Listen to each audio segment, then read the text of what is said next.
Eric Blair, who we know by his pseudonym George Orwell, late in his life with 7 novels behind him and his body slugging it out with tuberculosis, penned his final work, which was his vision of the future.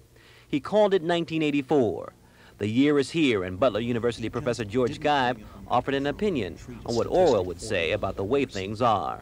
He'd say it was not nearly as bad as he'd predicted it might become, but he'd also say that some of the things that he saw back in the 1940s seemed to be coming true with a very annoying predictability. Orwell was a working journalist and political writer who leaned to the left but was critical of communism and hated totalitarianism. He was very concerned about the debasement and manipulation of language, tricks he saw government and corporate leaders use to pull the strings of the larger public.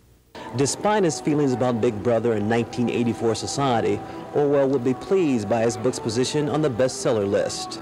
1984 is at the top of the Walden Books mass paperback charts and is ranked 11th on the New York Times list.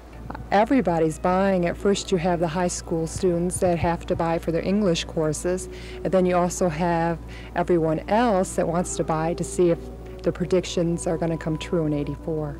35 years ago, the paperback originally sold for 35 cents and now sells for $2.95. Over 11 million copies of the book that Orwell originally wanted to call The Last Man in Europe have been sold worldwide. And when all is said and done, the last man on Earth will probably have read the book. Derek Thomas for the news, Channel 6.